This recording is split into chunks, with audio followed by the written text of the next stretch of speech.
Well, hello out there. We have people coming into the room. I'm Annette Richmond. My friend and co-host Jillian Whitney is here with me. This is our final Media Mavens Talk for 2023. We've been doing this, I guess, for about, 5 or 6 months now, and we're having a blast. So thanks for joining us. We're so happy to have you here. And we will just go over a couple of housekeeping things as we are having people come in and join us. One thing I'll just start mentioning a little bit here is if you are new to attending an audio event, you will find the reactions down on the bottom right of the little audio event area. And you can, send us some love or laugh or whatever. If you do wish to join us on stage, please do just raise your hand, and you can also do that down in that area. Just raise your hand and you will be able to come up and join us on the stage. So one other thing I want to mention before we kick off, we are recording our events. So you should know if you come up on stage, we try to stay away from first and last names, but you will be on the recording. And we do put the recording in the comments of our event as soon as we can. Usually it's within 24 hours that we put up the recording so people are able to listen to the replay. And again, so here we are together. So Jillian, why don't you just say hello and I will mute me for a little minute here. Hello, everybody, and I'm excited to be here today, this final Media Mavens Talk of the year of 2023 in December. And we thought that we would kind of talk about our favorite LinkedIn things, kind of doing a play off The Sound of Music, which I was surprised to hear, Annette, you don't love as much as me. I won't sing for everybody, but these are a few of my favorite LinkedIn things. But I'm a huge fan of Julie Andrews, and I love to twirl around those mountains too. So this is fun. So this has been an amazing 2023. And I'm just going to go ahead and put a shout out to Kevin D. Turner. Both Annette Richmond and I absolutely love Kevin D. Turner. And if you want to be on top of all the things that change on LinkedIn, you must follow Kevin, because he is our go-to person for telling us what is happening on LinkedIn. And the nice thing about Kevin is he always says it takes a village. So if you see something, say something, and Kevin will give you a credit that you found the feature. And both Annette and I have been featured as part of Kevin's list. So I actually went back through Kevin's list to figure out what on earth has changed this year. And there's been so much, Annette, so I'm going to let you kick it off because you've got the order. And I do encourage anybody, please feel free to join us on the stage here. We are happy to have you here. Just remember, there is a recording, and we do this strictly so that it's just an audio recording. There's no video, of course. It's just an audio recording because so many people say, I miss these talks, or that was so much great information shared. I wished I'd written it down. Now you don't have to worry about that. So just know, if you want to join us on the stage, we will not identify you in the recording unless you want to identify yourself. But the sound of your voice will be in, and we can't edit that out. So with that being said, Annette, why don't you kick it off? And anybody who wants to join us on the stage, just stick up your hand and you can join us. Okay, Annette, take it away. Well, thank you so much. And yes, Kevin D. Turner is amazing. He's a friend of both of ours. And we expect to have him joining us today. He's supposed to be here to join us on the stage, which would be awesome because, he is certainly the go-to person. I don't have to worry about what's coming up, what are the newest features. All I have to do is follow Kevin, and he tells me everything. but it is actually a thrill to be mentioned in his post that, it was found in the wild by, Annette Richmond. So that was kind of cool. All right. So to kick this off, we are going to kind of go things we love, things we don't. And please, again, do join us on the stage. We are very friendly, very respectful, everyone in the audience. So we will not say, oh, please come up and shout at you. But let's start kicking this off with the notifications, the new notifications. So that's when you go to your about and you can see the different notifications. So Jillian, you just went through it like so, your explanation was so fabulous. Why don't you go through that for the people in the audience and refresh my memory a little bit? And then we will, again, please do come up and join us on the stage. Oh, thank you. The notifications used to be a big hot mess. And it was just like you'd go into the notifications and there was just like, you'd almost like have like, overwhelm. It was all dumped together. And now LinkedIn has streamlined it so that you can see all. And of course, as you read a notification, then it goes from being, kind of dark to light. So you know which ones you've handled and which ones you haven't. But there's now also tabs. There's 3 tabs. So one tab is all. So it's that still great big list of every single notification that's sitting there waiting for you. And again, ones you've read and ones you haven't read are changed in color. But then there is a notification tab for my posts. And so then that would be the notifications on just basically, if you want to keep track of like, what did I post? Is there any more notifications I haven't addressed? So that's really good so that you can stay on top of, because nobody wants to post and ghost. You don't want to just shove a post out there on LinkedIn and then just say, okay, have at it. I'm busy. I'm going out for coffee. You want to nurture your posts and think of every post as a conversation. And it's always good etiquette to reply. So that new setup has helped us. And then finally, there's one tab that says mentions. And so this might be if somebody has mentioned you in a post. So if Annette, when she wrote this post for our LinkedIn audio event, she mentioned me, which means that you use the symbol. She typed in my name that tagged me to the post. Well, the notification would be sent to me, and I would see it in the mentions. And then that way I can stay on top of what other people are saying. And again, it's always very, very good etiquette. If you mention someone, make sure you hit that mention so that they get tagged to your post. Because if you just write Jillian Whitney, I probably won't ever see it. So that's just something to keep in mind. Now, John Asperian, I'll invite John up to the stage because he does some pretty awesome stuff with notifications in that he actually has search filters and finds himself mentioned in posts when people haven't mentioned him. So he's a little bit of a superstar. So maybe, John, you'd come up and talk about that. So anyways, that is what has happened with the notifications. And that is one of my favorite things is that redesign. I think LinkedIn knocked it out of the ballpark with that one, Annette. Well, I agree. It is obviously you want to, whenever you post or if you're mentioned, you want to respond, you want to get in and engage in conversation.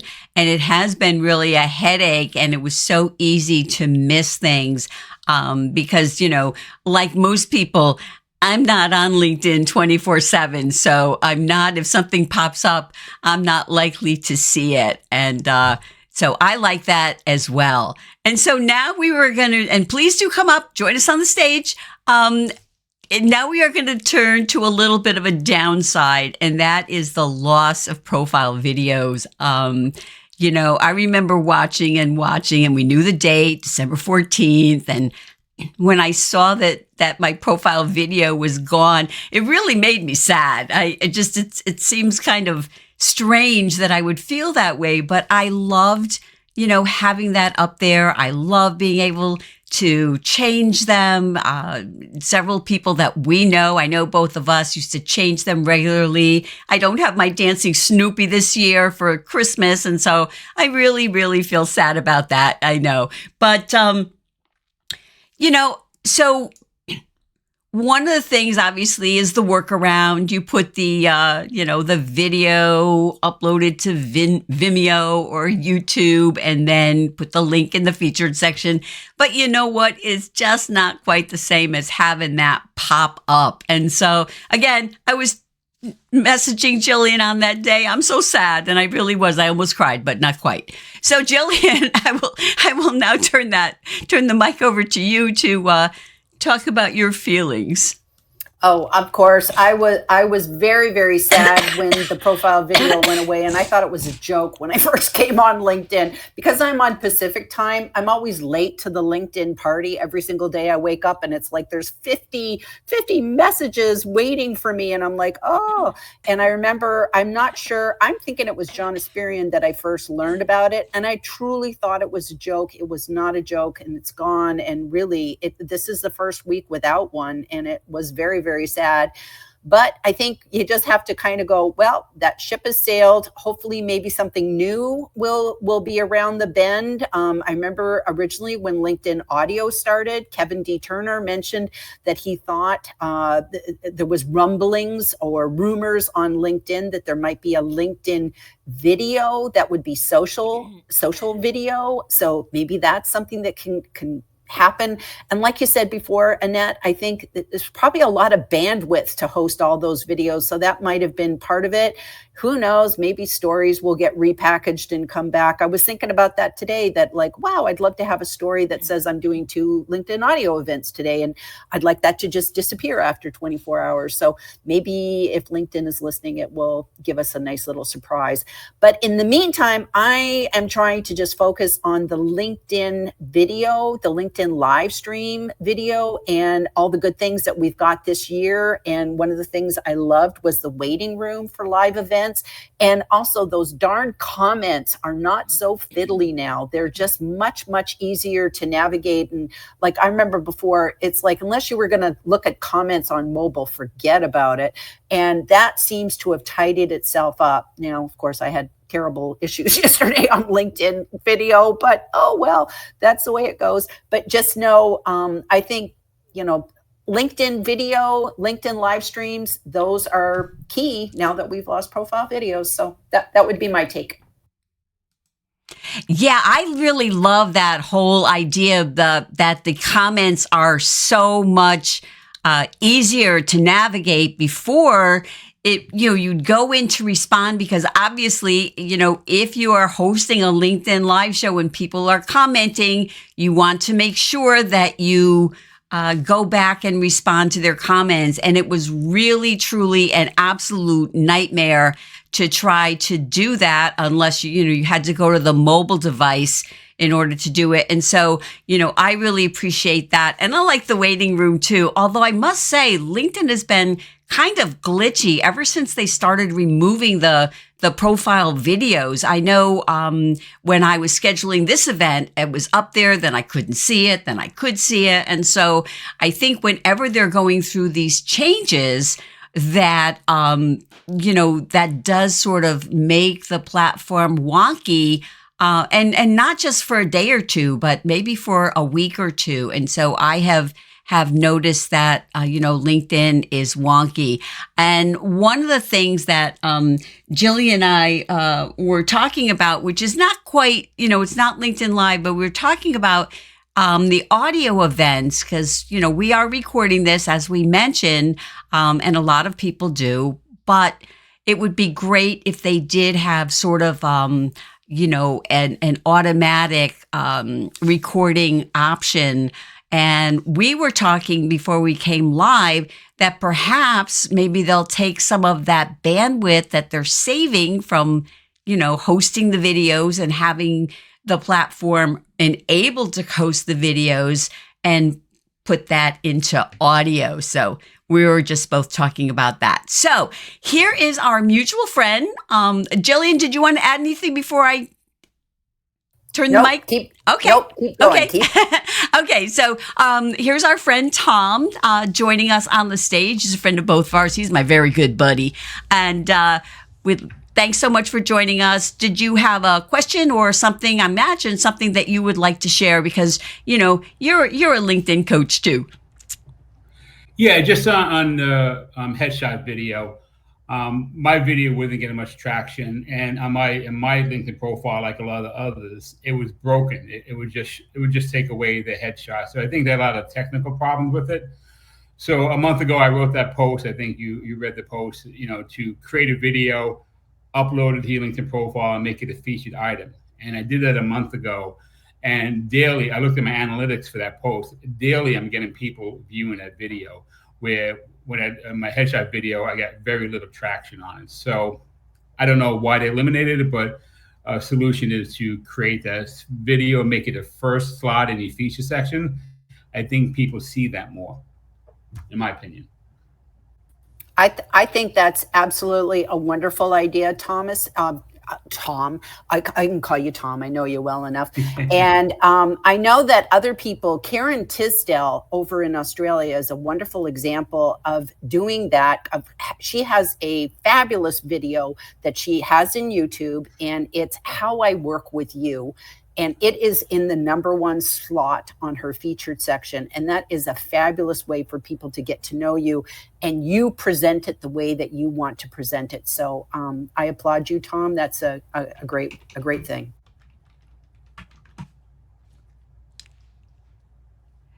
So I just sorry, I keep losing how to unmute myself. So Tom, how are you checking that that video is getting so many more views? Well, when I post things on LinkedIn, I'm using, what's the name of that? I'm using that LinkedIn add-in. It keeps track of all the analytics in every post. They just started charging for Wycan. It's called Up. It's called LinkedIn Up. I'll send you a link in that. So that's where you connect to your LinkedIn profile, and every time you add a post to it, it keeps track of clicks, likes, reactions, how many views and everything. And then the video, also where I have my video hosted, I can see how many people view my video. So I'm sorry, what was the platform? If you want to put the platform, whatever it is that you're using, in the comments so people can look at it later, that's always appreciated to have information in the comments. Yeah, I'm just trying to find the name of it. It's hold on, I gotta go to the website. Okay. It's called Authored Up. Oh, okay. Yeah, okay. Okay, so I've been using that for a couple of years. They just started charging for it about 2 months ago, so it's off that beta testing. Okay, so I just saw Susan was up raising her hand. Somehow you went back down. So maybe LinkedIn Wonky, please just raise your hand again. We'd love to have you join us up on the stage. Okay, here you go. Here you are. So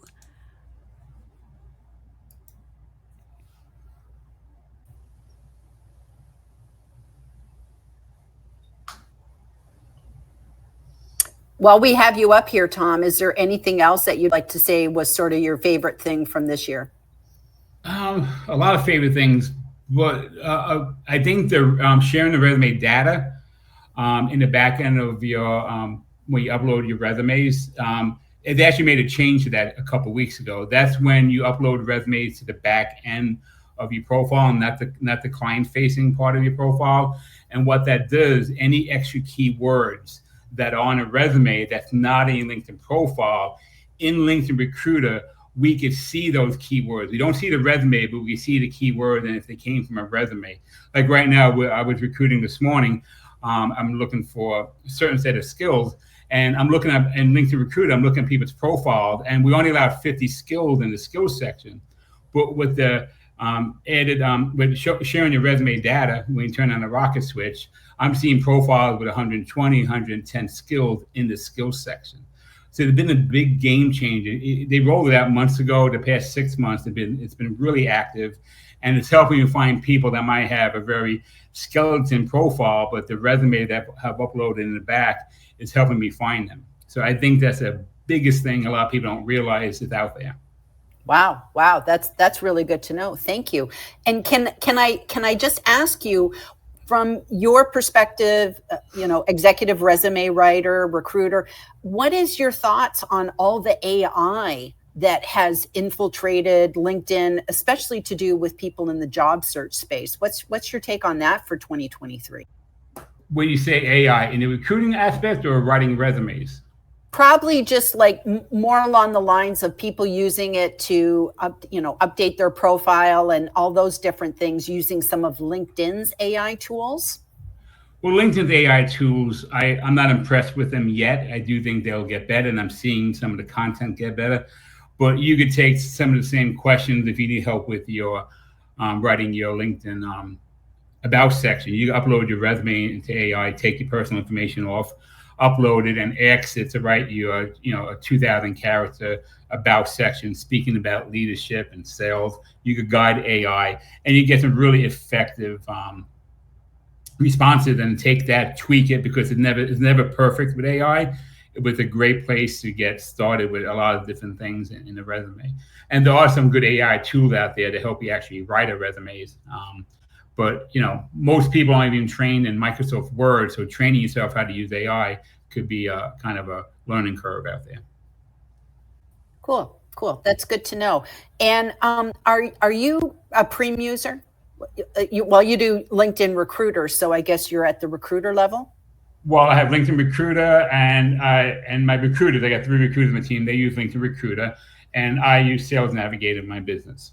Okay. So, oh my goodness, you have them all. Because that was one thing that I found for 2023. I'm on the free plan, and I know, Annette, you're on the premium plan. I don't know what level you're on. So I that is one thing that I noticed in 2023. LinkedIn really upped the game with kind of sorting out what's going to be new premium features. And there's a lot of FOMO for us freebies now. So I don't know if you guys want to talk about that, Annette. Well, they just lowered the price on if you buy a year. So everyone that's in a job search, I highly recommend having a career account. And if you pay in a year in advance, it comes out to $19.99 a month. If not, it comes out to $40 a month. So, one cup less coffee at Starbucks will pay for your LinkedIn career membership. There's so much bells and whistles you get with that. It's highly worth it, but you have to know what you get and what the extra value you get with that. And LinkedIn, like you said, Julian, they are making a lot of things more premium, and we can see a lot of that roll out in 2024. A lot more of that. Well, thanks for sharing that, Tom. I echo that. I mean, you get so much for premium, and the one for job seekers is really, really inexpensive. So I just want to mention, because we now have Susan on the stage. Thank you for joining us. So if you are raising your hand and I'm not able to get you up, you can try going out and coming back in again.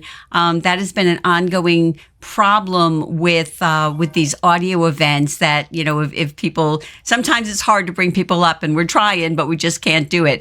And also, if you're on stage and you're not speaking, please do mute yourself. And so thanks for sharing all that, Tom. Much appreciated, because I know, you've kind of got the back end of everything. And so, you're another one of those people who really knows what's going on from all angles on LinkedIn. So Susan, thank you for your patience. Thank you for going back and coming back in, and we were sort of DMing on the side.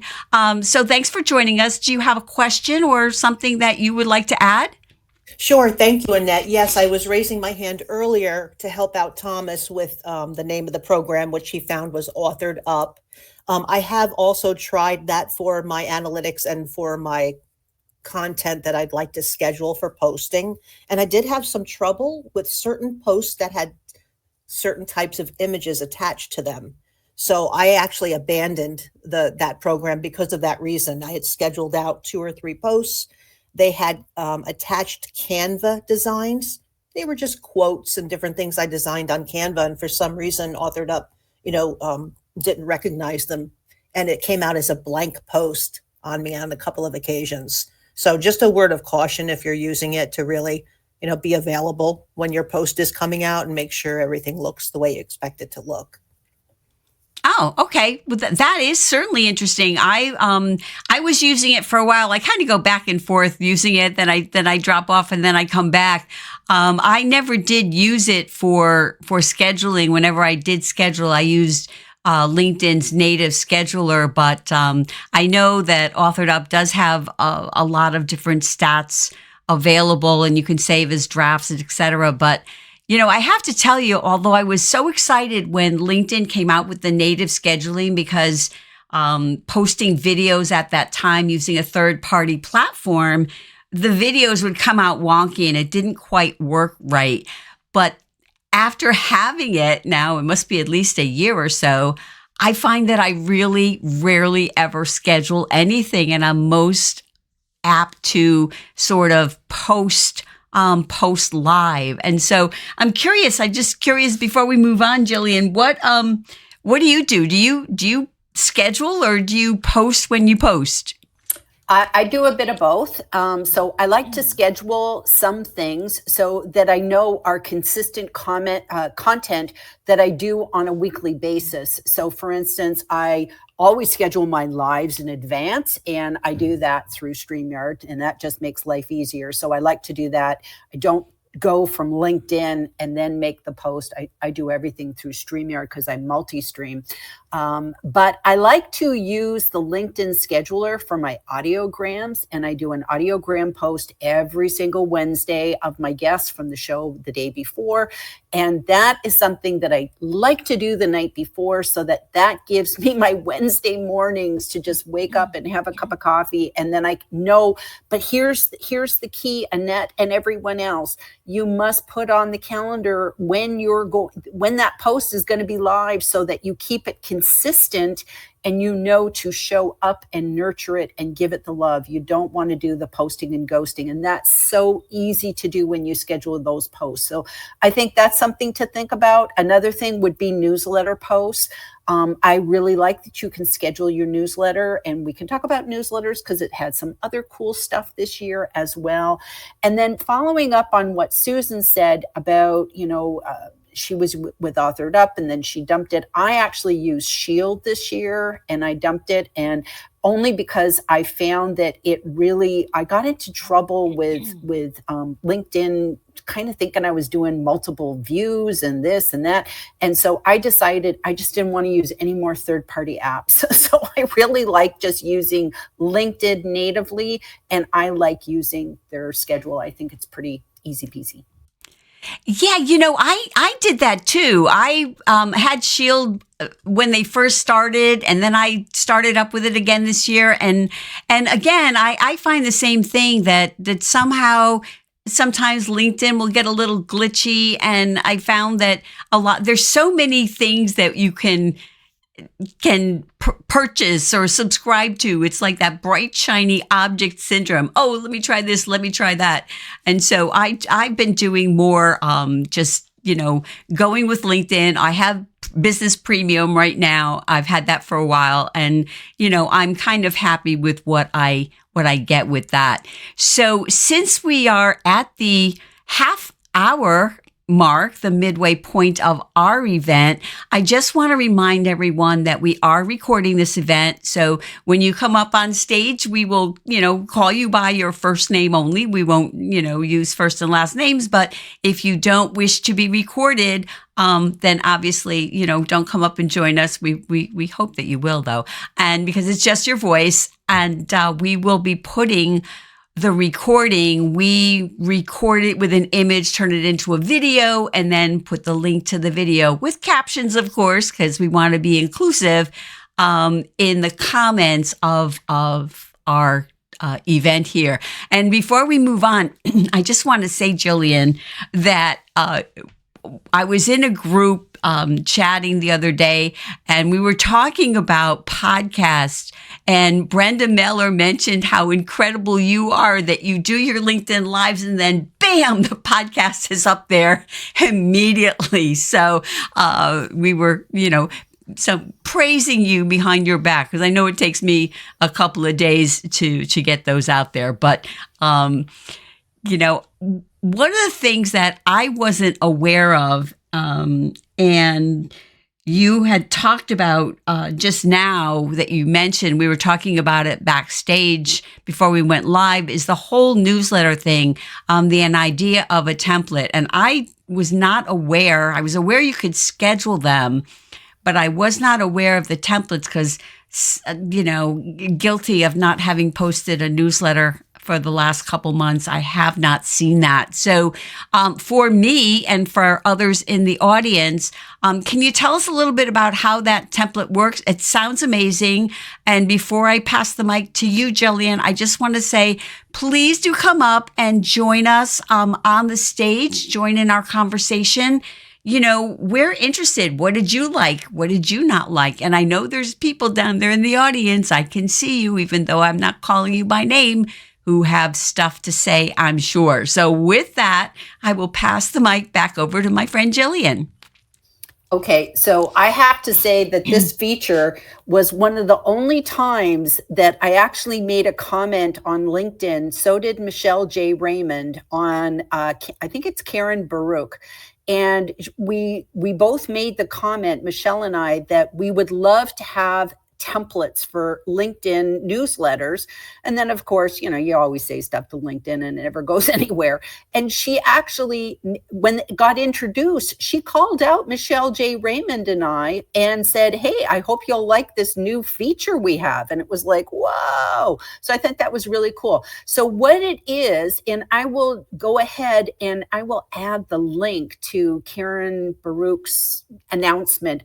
But what it is you can literally go into an old newsletter and you basically click the three dots beside an old newsletter, and then you can see that's used as a template. And it just, you know, when it first came out, I didn't get it, but I saw it this week and it actually had been rolled out to me. And what that means is I can pick an old issue and I can use that as a template for my upcoming newsletter. And so if I have something that, like, maybe at the bottom it says, here's the thing about the author, and it's like, please subscribe to my newsletter, Jillian does this, blah, blah, blah, blah, blah. I don't have to retype that. And I can see the format and I can go in and I can just change the text. So this is a really, really cool thing. And the fact that now I can schedule my newsletter and do that, I think it's amazing. So I'm all in on newsletters. I've always been on. I too got delayed this year and that things got busy, but I did scramble and do a December one. So I encourage everybody, go check that out. And I will put the exact link so that you know how to, you know, do all this with templates. I'll put that link in the comments of this audio event. Well, thank you so much for saying that. It makes me not feel so bad. You know, I was so excited when we got newsletters, and I know practically everybody that we know had a newsletter. Everybody, yes, jumped on the newsletter bandwagon.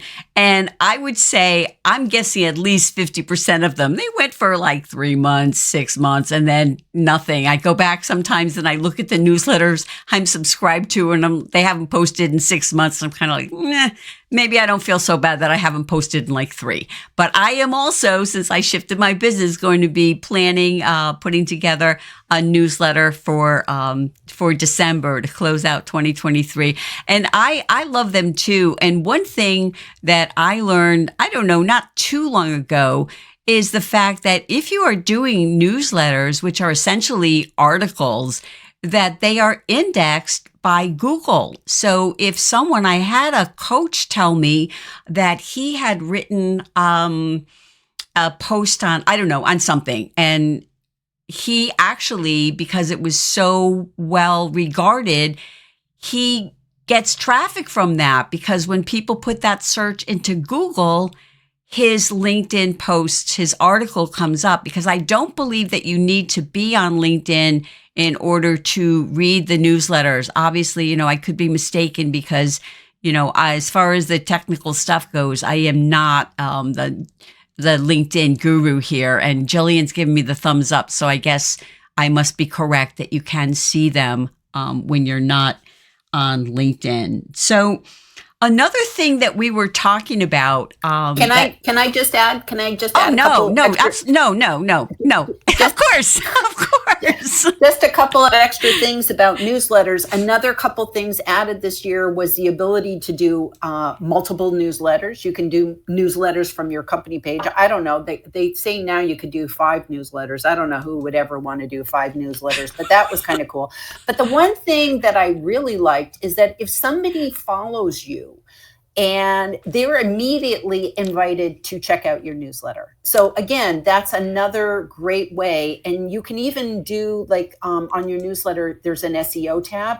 To be honest with you, I don't know if it actually does very much, but you can actually put some keywords in the SEO setting of your newsletter each episode, each issue. So that's something as well. So newsletters, don't snit at newsletters. There's a lot of really good stuff there. So carry on.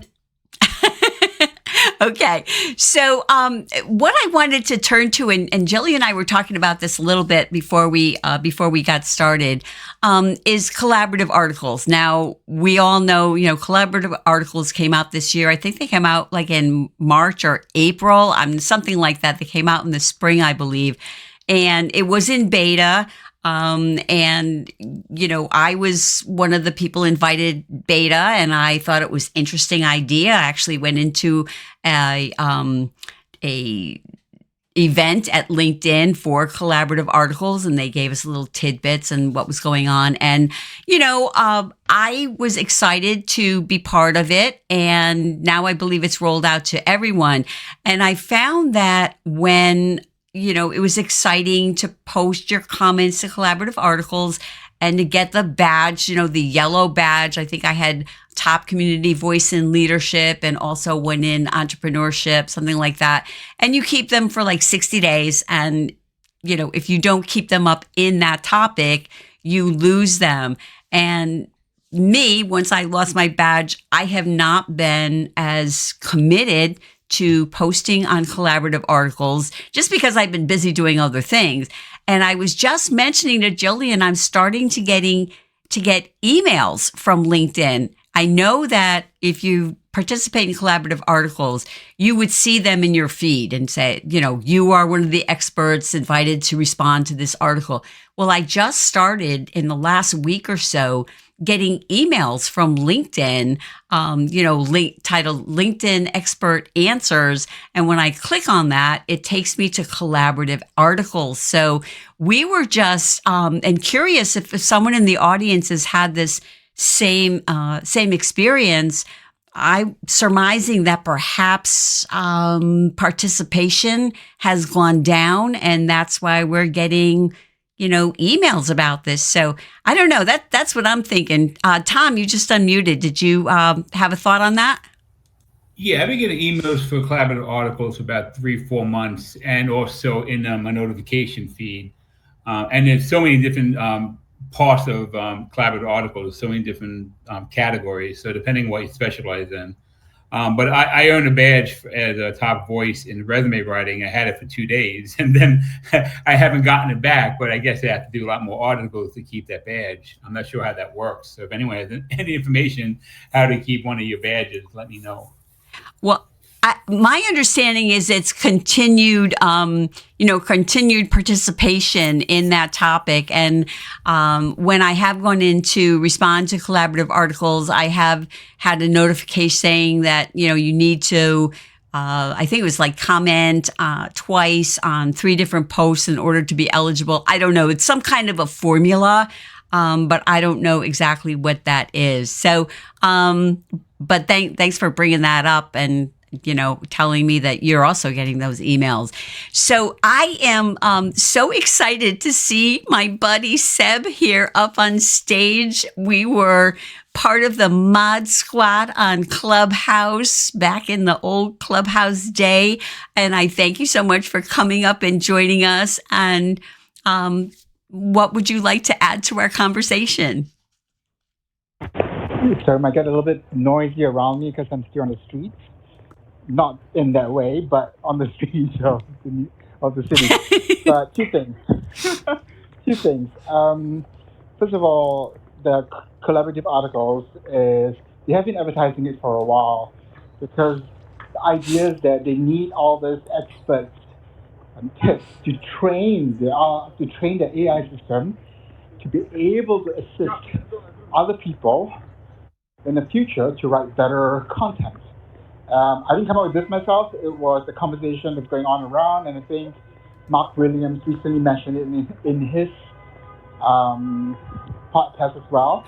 So that's one thing. But On the other side of the thing about articles itself on LinkedIn, and I've tested this along with some of the posts from our good friend John, friend down there. One day I'll get your last name right. I'm sorry. But the thing is that there's a special system for LinkedIn to actually have Google and the bots from Google actually scan your articles way before your posts. So if you really want to rely on SEO and searchability for your stuff, articles go way, way above your posts. So this is information that John and I discussed a long time ago. So this is how you can get yourself out there. Hope this helps. Okay, so I just want to make sure that I'm understanding you. So, so you said that somehow they take the information from your articles. It's a little hard to hear you. Can you clarify that for me? Sure thing. So your articles are scanned by Google. Wait.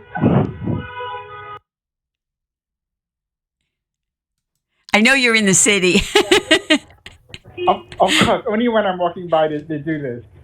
No, the articles get scanned by Google and combined with Google search way faster than your posts. For posts to come up on Google search, you got to be really, really prominent like John to get a lot of your posts up there. Otherwise, articles will get you up on Google way faster than anything else. Okay, and I assume you're talking about, you can just give me the thumbs up. You're talking about articles and articles like in your newsletter. I think he means both. Oh, yeah. Okay. Right. The collaborative articles are also indexed by Google, as is your newsletter, as is your LinkedIn articles. So just remember, all three do show up in the Google search results. And I know when I was trying to get my badge, because it took me forever to get my badge. Didn't take me very long to lose it, but it took me forever to get it. And I'm going to actually do an experiment in January and see how long it takes to get it back. But I actually wanted to keep track of what were the different topics I was doing my collaborative articles with. And you can't just search back through your previous posts. You'd be there forever. So I just ended up doing Google searches, and I found that all those collaborative articles, they're all indexed by Google. So if you just go in and do that search, you'll see those articles are in fact indexed by Google. Well, that is very interesting. Plus, for anyone who wasn't able to hear Seb mention that they are wanting people to contribute to the collaborative articles to train the AI, which to me is fascinating because AI is just, I use ChatGPT constantly for brainstorming, and I just heard about Luke Matthews, who I follow on LinkedIn, was just talking about another AI called Claude, which I signed up for, and I find that that's pretty interesting as well. So I thank you so much for sharing all that knowledge, Seb. I'm certainly not surprised because I know you're kind of nerdy when it comes to LinkedIn as well. So, so I appreciate that. And again, now we were about 15 minutes from the end of our show. So if you do want to come up and join us on the stage, please, now is the time. We're, happy to have you come up here and chat with us because, we could hang out and talk about whatever forever. But, part of the reason that Jillian and I both like audio events so much is because we love having people come up and having a conversation on stage. So one of the other things that we were talking about is the idea of the star inbox. So, Jillian, why don't I pass the mic back to you to talk a little bit about that? Oh, I love that because I think that was all part of the focused inbox rollout with LinkedIn, where you have your other and you have your main inbox. So if you kind of get InMail, especially if you're open to InMail and you just get a lot of, it's not really relevant, you can just send it to other and then it doesn't delete it. It just kind of has it sitting there. But I like to have the star where I can start a particular conversation that I'm having either with a group or that I'm having with a particular person. And then you can later, ask LinkedIn to just show you the starred people. And I know that myself. I usually, whoever is going to be my upcoming guest on my LinkedIn Live, I like to make them a starred person because I want to make sure I don't miss anything from them in the last couple of days as we work towards the live. And then there's some people, such as you, Annette, who have a star because we're constantly talking, and I always want to have your stuff top of mind. So I just think having that is just another way, kind of like the notifications, of just allowing us to have that. And I would love it, just for so many other things as well. I recently started using Twitter. I'm just a lurker on Twitter. I don't post. And I saw Twitter lists and I thought, man, oh man, could we have that in LinkedIn where you could just take a couple of people and say, I want this company and I want these individuals. And this is my list that I call, LinkedIn industry trends or something like that. So, again, working on that. That's a great idea. That's Sales Navigator.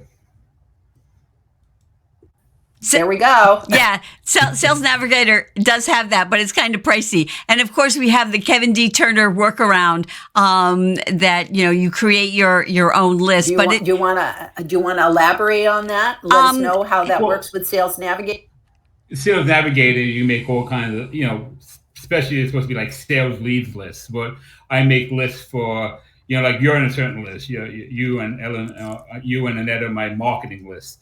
So I save different profiles based on a category they want to come back to later. So whether someone has a really bad profile, I have a bad profile list and have 80 profiles in that list. So Sales Navigator you could use for a lot of different things, but these are people I want to keep track of, or people I want to get back in touch for something, or people that want to sell me something that I like but didn't have time to look at them. So I put them in these different leads lists in LinkedIn Sales Navigator. That's just another way of using Sales Navigator.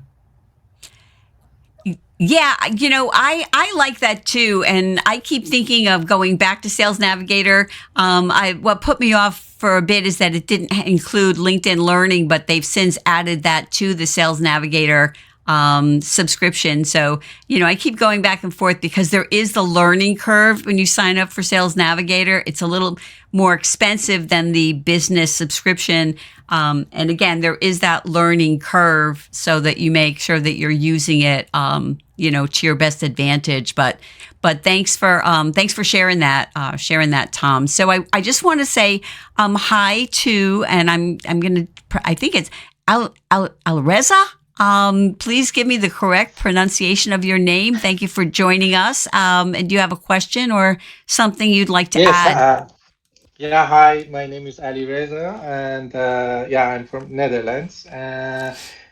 First of all, thanks for the podcast. It's quite useful. I really enjoy it. I wanted to talk about one topic that recently I became quite active posting new content on my LinkedIn page, also writing articles at the same time. I noticed something interesting that which was the interaction from the users that in my network, and actually I didn't get so many feedback on the post on the LinkedIn, but outside of the LinkedIn, whenever I was talking to my colleagues, accidentally I noticed that many of the people already saw the post, even they liked it, but they didn't really react on the post. My actually question is how we can actually increase the interactions on the LinkedIn. I'm a software engineer and I would like to share my knowledge, but at the same time I would like to get feedback. Even if my post is not high quality, I would like to see if people at least react or ask questions or something. Do you suggest something how we can do that? So I will mention that I think we all, many of us have learned that there are many people on LinkedIn who are reading our content, who will never comment, may never even interact with our content at all, but they are out there listening, reading, learning. Some people say, people that are engaged are, lurkers, which I think that's just a rude thing. So, I would say they are listeners and readers. And so I think that is a common thing for all sort of content creators. What are your thoughts on that, Jillian? Well, I think also too, you have to nudge people with what do you want them to do. So think of it as if you were making a statement at a cocktail party and you said something. People could just look at you and nod in agreement. But if you want to continue the conversation, give them a nugget that they can start with. So you might say something along, it's all in your call to action. So having something at the end with, has this ever happened to you? What are your thoughts on this? What did I leave out? I know a lot of people will make a post and say, what have I missed? Because people love to give their feedback, but they're not sure necessarily what you're looking for unless you tell them. So sometimes you really have to spell it out for people, what kind of feedback you're looking for. And that would be my best practice. Okay, great. Thanks. Another question I have, sorry, asked two questions. I'm really interested to start doing the similar podcast as you are doing. I mean, audio podcasts or video podcasts. I have all equipments, everything. The only, I think, barrier I have in my side is that I'm just thinking how I can find at least some people to join to my event. How can I come to the point that at least to have some audiences? Just make sure at least I can get some, some people to listen to the event or join to the event. So if you can help me on that, I think that would be really nice. Thanks. Well, I would say if you build it, they will come. It can take you 6 months to a year to really, launch that podcast, launch that LinkedIn Live. It's not something that happens overnight. You have to just slowly grow it. One of the things that I found to my best advantage is I do a weekly LinkedIn Live show. I've done it for 3 years. And in the beginning, I barely had anybody showing up. Now it's like I have a regular audience, but I also push it out to different channels. I push it out to YouTube. So it's on LinkedIn, it's on YouTube. And then I also have an audio podcast that's sent out for podcast platforms as well. And what I have found the best way to start up is to leverage the audience of your guests. So if you want to do a podcast or a LinkedIn Live event that's you and someone else, pick your theme, pick your date, pick your time, be very, very consistent with the real estate that you want to own on the interwebs, so to speak. And then your guests will bring their audience. So that's one way to get yourself out there. So think about the format of your show. And if you need any help, reach out with me and maybe I can do a consult with you. Okay, thank you. Jillian, this is Tom. You're allowed to invite people in your network directly to attend your event, correct? Yes, you can. I don't actually do that. I don't invite people to my events, but that is something you can do on LinkedIn. I don't recommend it if you do a weekly show because I think people would get exhausted if I kept inviting them. But that's just me. I'm a very low key person. But if you're doing special events, then I would invite people. And that is the beauty of LinkedIn, that you can just click, click, click, click and invite everybody. And of course, you want to promote on your other channels. If you have an email newsletter, send out the link that you have this coming. So the more you can promote, the better. And you can also do the premiere on, YouTube that you've got an upcoming live as well. So there's lots of ways you can promote. So thank you for asking that question, Tom, about invitations. And yes, you can invite people for an audio event if you are a speaker, in that you are a named speaker by the host. Then you can also invite people. I don't invite people either because I do weekly events and then I'm doing audio events here and there. So it's just too much to try to invite people through LinkedIn. But there are people, our friend Michelle is a big advocate for doing that. And one thing I do want to mention about doing an audio event, when Jillian and I decided to do this, we decided to do it together because even if people don't come up on the stage, we are here together and we're friends and we can easily, talk about our topic for an hour if nobody does come up and join us on stage. And I will say that I have noticed the last couple of times we've been doing this, we are getting, I think, more people coming up and joining us on stage. And so I'm grateful for that. But if you do it with a host, it can make it, easier than if I see sometimes people doing audio events alone, but I don't know, that would be too much for me. So Jillian, do you want to add anything before I pass the mic? Nope, I'm good. Thanks. Okay. So thank you. Giacomo, I think is how I pronounce your name. Thank you for joining us on the stage. Do you have a question or something to add? And please correct me if I have mispronounced your name. No, you pronounced it perfectly. Thank you. And thank you for giving me an opportunity to ask a question. I do a lot of live streaming here on LinkedIn. I have over 15,000 followers. I do not invite anyone. I just use I schedule the live stream event. However, I've noticed that I have people attending that are sometimes annoyed that I'm doing so many events, and they ask me to remove them from my list, which I don't have a list. It's just LinkedIn. So they don't understand that they can control the notifications. So I always tell them the only way to do it is either unfollow me or block me, but I'm not purposely trying to notify anyone. So how do you deal with people who are getting annoyed, or if they are getting annoyed from the number of notifications that they're receiving? Like I said, I have 15,000 connections and I keep my notifications off. Otherwise, I'd be getting notified all day. Some people don't understand that they can control that. So how do you handle it?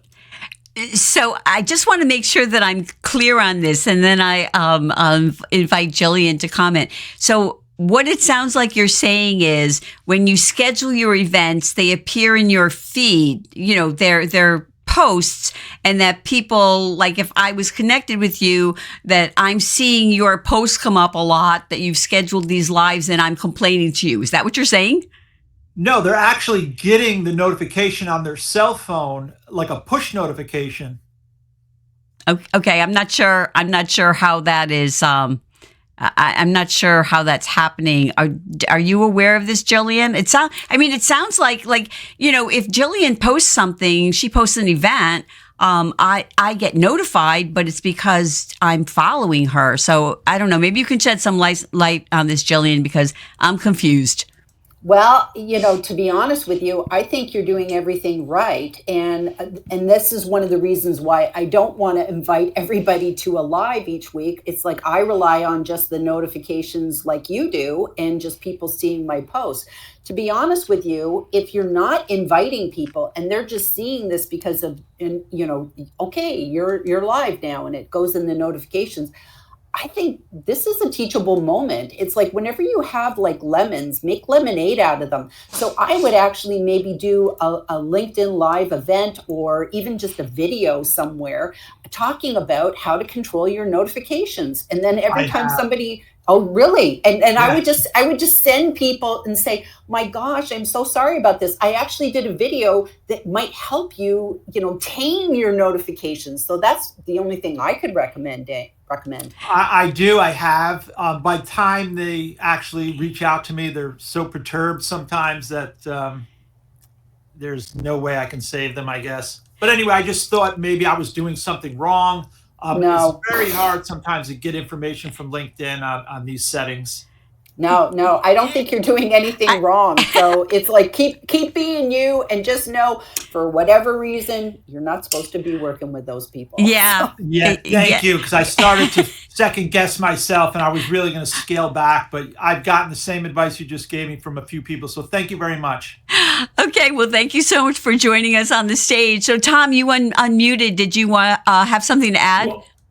Well, the cell phone notifications is so friggin' annoying. I had to turn my cell phone notifications off about 5 months ago because it was 24/7. So that's the problem with the cell phone notifications.